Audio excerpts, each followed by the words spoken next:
pada batas yang Allah berikan. Itulah adil. Seorang dai sebelum bicara, dia buka telinga untuk mendengar keadaan umat.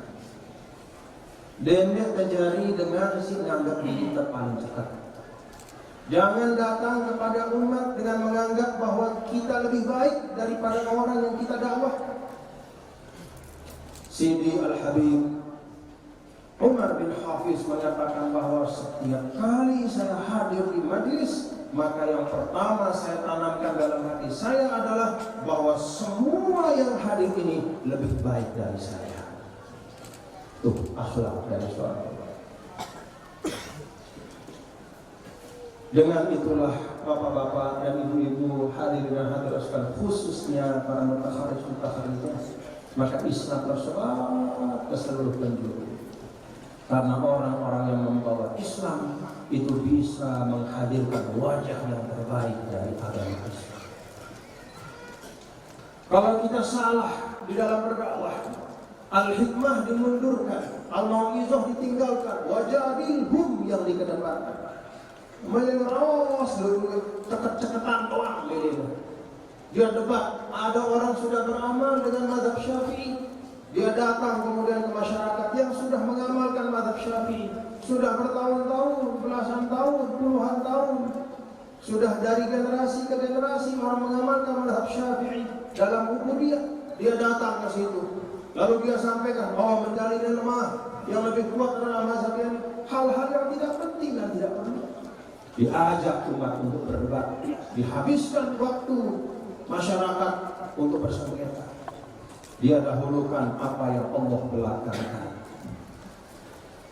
Seorang dai belajar dari apa yang Allah Subhanahu wa taala ajarkan, apa yang diamalkan oleh Nabi kita, Nabi besar Muhammad SAW.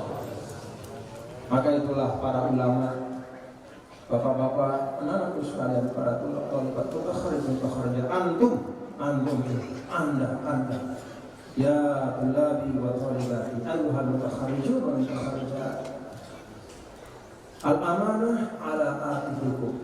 Amanah itu sekarang sudah digunakan.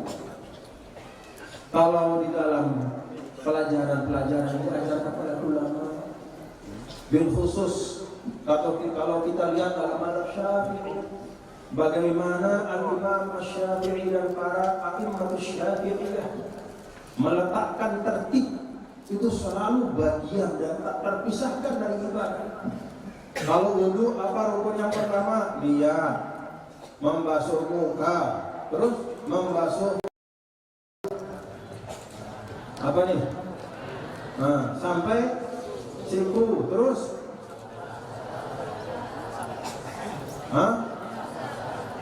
kalau ini mencuci, kalau ini kemudian mencuci kaki, ghusl rijlain, kemudian yang terakhir apa? Tertib. Jadi semua tuntunan-tuntunan itu ada tertib.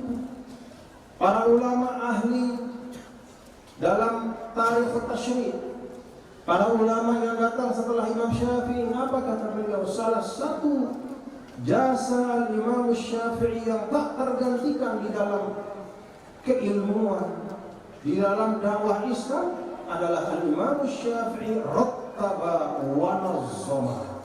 Imam Syafi'i itu selain beliau menciptakan kaidah-kaidah yang belum pernah ada dalam masa sebelum beliau, salah satu jasa beliau adalah beliau menyusun dan mentertibkan apa yang semula belum tertib. Jadi cara mengambil dalil itu ditertibkan supaya tidak salah. Cara mengambil makna dari hadis itu dibuat kaidah-kaidahnya, disusun dengan baik. Bahwa awwalu man rattaba wa nazzama wa allafa, dialah orang yang pertama menyusun, mentertibkan, menyusun dengan baik mana yang prioritas yang paling utama, mana yang kemudian sifatnya kifayah, mana yang kemudian sifatnya sunnah, muakkadah, ghair muakkadah, mustahab dan seterusnya. Disusun dengan baik. Itulah Islam. Semua ada susunannya. Jangan dia selaku si Arab le otak dan kesubulan. Tidak semua ilmu yang ada itu dimuntahkan. Tapi apa yang dibutuhkan oleh umat, itulah yang disampaikan. Apa yang dihajatkan oleh masyarakat, itulah yang diterangkan dengan baik. Jangan sampai bapak-bapak ibu, hadirin dan hadirat sekalian, para mutakharijah salah anggun penyampaian Islam, nyebabkan dengan dikna jari rapat li agama justru jauh dengan agama. La tubaghidullaha ila ibadihi, kata Syekh Sayyidina Umar bin Khattab. La tubaghidullaha ila ibadihi. Dendek jari, dendek minah, dendek jangan menyebabkan Allah itu dibenci oleh hamba-hamba. Heran, apa maksudnya Sayyidina Umar? Bagaimana mungkin kok menjadikan Allah dibenci atau dijauhi? Artinya jangan membuat agama Allah ini dijauhi, ditinggalkan. Apa contohnya Sayyidina Umar? Kata Sayyidina Umar, Arab dengan jadi imam. Lek soko tahu, padahal lek tahu sino dengan masih awal-awal berislam, masih baru kenal Islam, mulai jadi imam. Dengan si baru kenal Islam sudah jadi makmum dan ampun jadi imam karena hafal Quran 1 juz bahasanya. Akhirnya apa? Pikiran makmum si Arab ini apa yang dikatakan oleh para makmum di belakang? Oh, ini Islam. Kita beribadah kepada Allah kok jadi terasa berat seperti ini. Maka disunnahkan di dalam tuntunan Nabi kita Nabi besar Muhammad SAW bahwa kalau ada seorang menjadi imam di masjid umum, bukan masjid yang khusus untuk dirinya, keluarganya, atau untuk kelompoknya, masjid yang umum yang didatangi oleh semua orang, yang bisa dipakai sholat oleh siapapun, maka disunnahkan imam itu jangan baca surah panjang-panjang. Karena di belakangnya itu beragam yang menjadi makmum. Itulah imam. Maka imam menyesuaikan dengan hajat makmumnya, dai menyesuaikan dengan hajatul mad'uwin, kebutuhan dari umat. Kalau kita salah membahasakan Islam, bisa jadi bukan hanya orang yang di luar yang tidak tertarik, tapi justru orang yang sudah Islam pun bisa jadi menjauh dari ajaran agama. Maka benar, perhatikan yang disampaikan tadi, terampil dan berbudi. Terampil di dalam menyampaikan dakwah-dakwah, berbudi dapat dicontoh, diteladani. Ada satu riset di Amerika. Apa hasil riset di Amerika itu? Ternyata jumlah orang yang masuk Islam dengan orang yang murtad dari Islam itu sama jumlahnya. Artinya apa? Memang ada yang masuk Islam dari orang-orang Amerika tertarik dengan Islam, tapi banyak yang murtad, jumlahnya sama. Kenapa orang bisa sampai keluar dari Islam? Bukan karena kekurangan kemuliaan agama, tapi karena kita salah menghadirkan Islam dalam kehidupan. Salah agama. Maka saya pesan anak-anakku mutakharijah, dalam berdakwah terus kalian anak-anakku belajar ya, terus belajar, baca, terus belajar, baca. Dakwah itu bukan barang sekali jadi. Dakwah itu proses. Walladzina jahadu fina lanahdiyannahum subulana. Bahasa Al-Quran itu bahasa proses. Jahadu diasumsikan oleh Allah bahwa semua umat Islam itu siap berproses, maka dipakai fi'il madhi, jahadu, orang-orang yang berjuang, telah. Walaupun sekarang kita lihat tidak sedikit di antara umat Islam yang malas untuk berjuang, tapi itu bahasa Al-Quran. Selalu Allah Subhanahu wa ta'ala berprasangka baik kepada kita. Selalu Allah Subhanahu wa ta'ala meniupkan optimisme. Pada anak-anakku, pada para mutakharijah, belajar. Manfaatkan waktu kalian sebaik-baiknya. Benar-benar al-waqtu kas-sayf. Di sana di luar anak-anakku, para thalibah mutakharijah, orang sudah berlari dengan kecepatan yang luar biasa. Informasi segala macam sudah terbuka. Tidak ada yang bisa ditutup-tutupi. Semua informasi terbuka, semua sarana-sarana sudah tercipta di dunia nyata maupun di dunia maya. Di dunia nyata kalian berdakwah, dunia maya itu juga kalian wajib mengisinya dengan ajaran-ajaran dan ujaran-ujaran yang baik.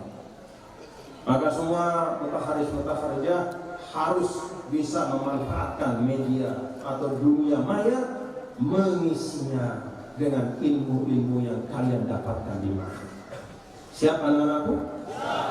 Punya akun media sosial? Pasti punya. Apa yang kalian gunakan dengan media sosial itu? Kalian pamer wajah kalian? Kalian pamer hal-hal yang sifatnya pribadi untuk kalian?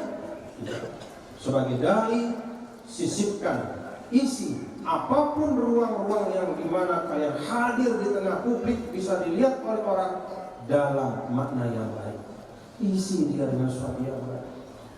Kalian di dalam ma'had belajar tentang banyak sekali al-kalimatut thayyibah, al-hikamul ma'thurah minal ulama. Banyak ujaran-ujaran yang hebat-hebat dari para imam, para mufassirin, muhaddithin dan semua ulama-ulama. Masukkan dalam media sosial kalian. Apa kata Imam Syafi'i tentang kesabaran? Apa kata Imam Malik tentang bagaimana cara kita berdakwah dengan cara yang baik? Apa kata imam-imam yang lain? Bagaimana kita meletakkan fondasi yang baik bagi kehidupan dan banyak hal. Isi ruang-ruang itu dengan apa yang kalian kenal. Anak-anakku, para mutaharis-mutaharijah, saya yakin, saya sebagai Syekhul Ma'had yakin yang ada dalam diri kalian itu, insya Allah bagian dari ilmu-ilmu yang terbaik. Anal uluma fihi min a'las samawat, bahwa ilmu-ilmu di ma'had ini yang kalian terima dari para masyayikh muttasilus sanad, nyambung sanad dari para masyayikh kepada muallifin, al-ulama, al-mu'tabarin. Itu ilmu-ilmu yang terbaik. Sampaikan. Jangan kalah anak-anakku, para mutaharis-mutaharijah, jangan kalian biarkan. Apalagi lebih-lebih kemudian kalian sendiri ikut terpengaruh dengan ajaran-ajaran, dengan ujaran-ujaran di media sosial, entah di YouTube dan segala macam, yang justru bertentangan dengan tuntunan yang kalian terima di ma'had.